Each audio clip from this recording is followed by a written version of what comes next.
Here we go again. Last year, I switched from the iPhone 16 Pro Max to the iPhone 16e. So I went from the flagship to the entry level, and quite a few people didn't believe I did that. They thought I was doing it for the clicks and the likes and the comments and the helicopter fuel, all the stuff that we need as tech YouTubers. But I did. I went from the big one to the little one, and it was absolutely fine. I did it for about 6 or 7 months. And yes, there was one thing that I did miss from the big phone, which I'll explain later. But generally speaking, the 16e was an absolute revelation for me. We now have the 17e, which I've been using for the last couple of weeks, and I've worked out who it's for, who it's not for, and whether or not I'll switch again this year. Before we get into it though, let's very quickly mention my newsletter. It comes out every week, it drops into your email inbox, and it's completely free and you can unsubscribe at any time. It includes content you do not see on this channel and exclusive access to giveaways and all sorts of stuff. Go and check it out in the description. And now, let's get into this. Right, the differences between the 16e and the 17e, there are some very interesting upgrades that Apple has made. The first one, and probably the biggest one, is MagSafe. So I can do that. I can take a Qi 2 charger, because this is Qi 2 charging enabled, and pop it on the back like that. You couldn't do that with the iPhone 16e because this is definitely a 16e. That would have been weird, wouldn't it? That must just be sticking to it. Anyway, no MagSafe, and Qi 2 charging. Lovely. This also has the A19 chip, which is the same chip that goes into the regular iPhone 17. This one does have one less GPU core than the iPhone 17 A19 chip. Doesn't matter in this use case. C1X modem, which is apparently 2 times faster than the C1 modem. I never had a problem with cellular connectivity on the iPhone 16e, but in theory this one should be a lot better. The storage starts at 256 gig, which means Apple has doubled it from the 128, and they've kept the same price. That is really, really good news. It has Ceramic Shield 2 on the front, which is 3 times better scratch resistant than what's on the front of the iPhone 16e. We have a new soft pink color option, and that's it. Everything else is the same. Same camera system, same dimensions, and the same display. So, who's it for? 5 reasons the iPhone 17e is for you. Number 1, you're coming from the iPhone 12 or the iPhone XR to this phone. It's a big upgrade. My mum is the perfect example here. Last year, she went from the iPhone XR to the iPhone 16e, and she could not be happier. Better camera, better battery, better display, better everything. If you've got an old iPhone and you keep them for 2, 3, 4 years, this is the one to go for. If your budget stops here, obviously if you have a budget that goes beyond that, then the iPhone 17 is definitely worth looking at. But if it doesn't, number 2, you never buy your phones outright. I think most people fall into this category. You get them on your carrier deal. So EE or T-Mobile, whoever it is, they bundle it into your monthly subscription to their service, and they've just got in touch and they've said, here's an iPhone 17e, Mark, it's brand new and it's going to cost you nothing more a month. It's a no-brainer.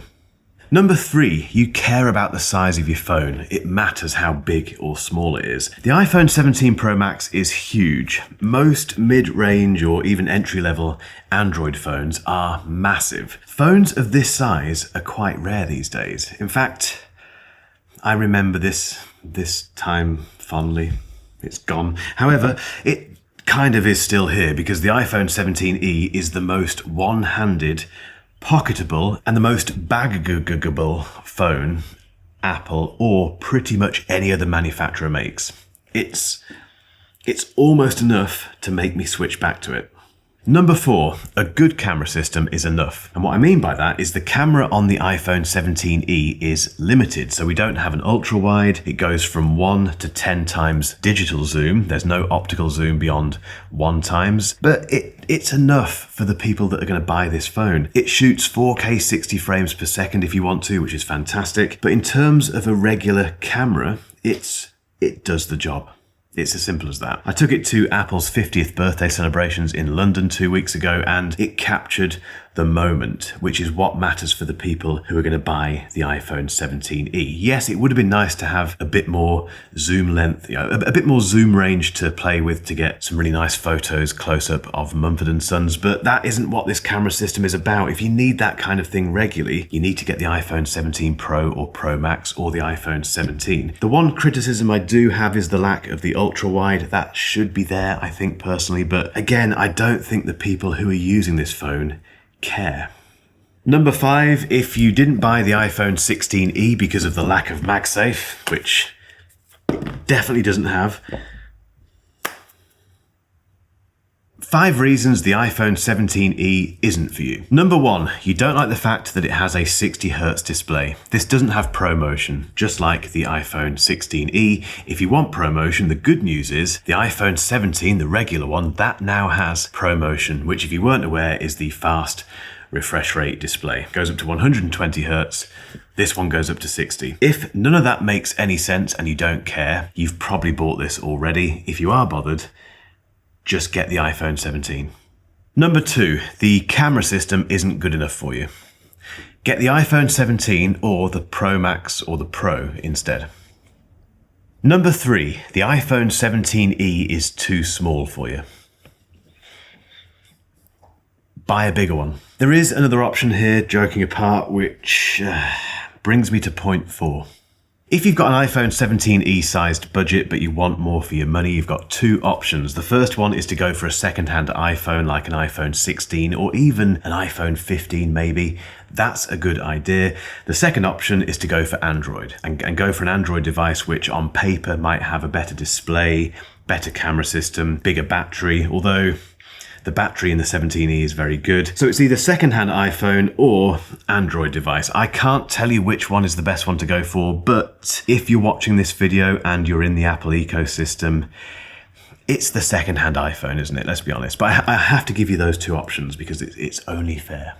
Number 5, you've got the iPhone 16e. There's no need to upgrade from this to this. That's not the point of this. The point of the iPhone 17e is for people upgrading from much earlier iPhones or people coming from Android land over to Apple land. That is what it's for. If you've got the 16e, don't worry. You are missing out on a few things, but not enough to spend more money.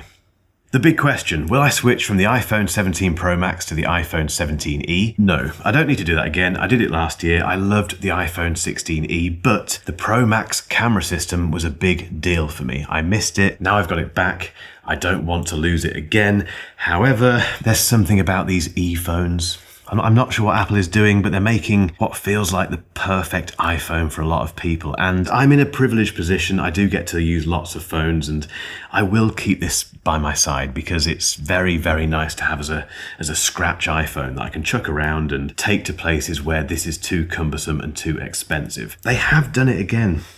The big question is this for you or not? Get involved down below. I'll get involved as well. And if you haven't hit subscribe yet, you know what to do.